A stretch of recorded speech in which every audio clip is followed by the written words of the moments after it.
China Pandya நேற்று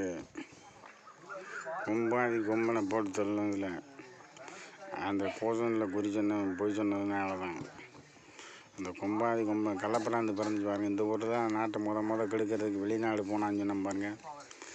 அவன் நாட்டில் உள்ள அந்த கள்ளப்பிராந்து பிறந்த ஊருக்குள்ளே இருந்த கொம்பனை நேற்று போட்டு தள்ளிட்டேன். அந்த ஊரில் தான் இருந்த ஒரு வயசு பொண்ணை கூட விட்டுட்டு கிட்டாச்சை பார்த்து தேனி பக்கம் வைகை நதி பக்கத்தில் போய் கிட்டாச்சியில் போய் ஓடி வண்டி பழக போனேன். இங்கே கொம்பனை போடல இங்கே உப்பாங்காத்து அடிச்சிருச்சு. அதுதான் ஒரு பழமொழி சொல்லுவாங்கன்னு சொன்னேன். இந்த பக்கம் உப்பாங்காத்து அடித்தா அந்த ஊரில் ஏதோ ஒரு பழமொழி சொல்லுவாங்கன்னு சொன்னேன் பாருங்க. இப்போ அந்த சொன்ன ஊரில் தான் நிற்கிறேன். மழை தேனியில் பேஞ்சிருக்கு. அந்த கிட்டாச்சி போட்ட போனேன் பாருங்கள், அங்கிட்டு பேஞ்சிருக்கு மழை.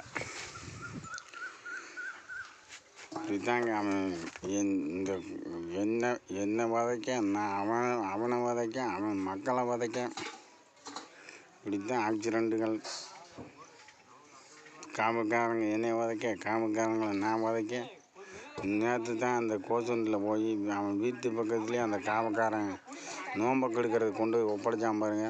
அவன் காவக்காரனவே அங்கனை வச்சாமும் அவன் வீட்டில் இடி விழுந்து மழை பெய்கிற அளவுக்கு அந்த நோம்பை கெடுத்த பாய் வீட்டுகளையும் பாய்க்கும் வதை வர்ற மாதிரி, காவக்காரங்களுக்கும் வதை வர்ற மாதிரி இந்த மாதிரி வதைச்சதுக்கு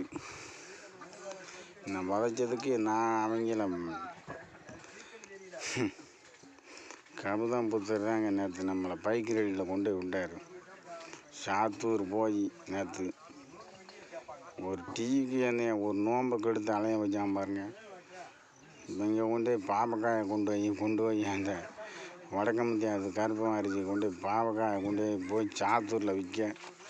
நான் சாத்தூர் பக்கம் நோம்பை கெடுத்து இவன் கோசனில் நோம்பை கொடுத்து என்னைய கொண்டு அங்கிட்டு ஒரு டீக்கு அலைய வச்சான் பாருங்க. மல்லி வண்டியை கூட கவிச்சு விட்டேன். எப்படி ஆள் சைனா பாண்டியன் என்னைய வதைக்க, நான் காவக்காரனை வதைக்க, அவன் மல்லி வண்டியை கவுத்த, பஸ்ஸுக்கு ஆக்சிடெண்ட் ஆக, இப்படி தான் நிறைய நடக்கும். சைனா பாண்டியன் அடித்த அடியில் நேற்று கொம்பனை ஒரு ஊரில் போய் வெளிநாடு முத போனான்னு சொன்ன கொம்பனை போட்டேன் பாருங்க. மழையை முத நான் கிட்டாச்சி பழக போன பக்கம் தேனி பக்கம் போய் மழை பெஞ்சிருச்சு. அதுதான் பார்த்து படிச்சிருக்காங்க. தென்மேற்கு பருவ காற்று தேனி பக்கம் வீசும்போது சாரல் எப்படி வந்திருக்கேன்னு பாருங்க சைனா பாண்டியன். அப்போ எந்த அளவுக்கு ஒரு பெண்ணை கூட நான் விட்டுட்டு நான் போய் சைனா பாண்டியன் ஸ்டைலே வேறங்க. வேதநாயகம்னா என்னை பார்த்தாலும் பயப்படுவான். சைனா பாண்டியன் குறி வச்சான்னா ஒரு கப்பு டீக்கு மிரள வச்சேன்னே அவனை நான் மிரள வைப்பேன்னு அவனுக்கு தெரியும். சைனா பாண்டியன் அடி ஆட்டமும் ஆரம்பம்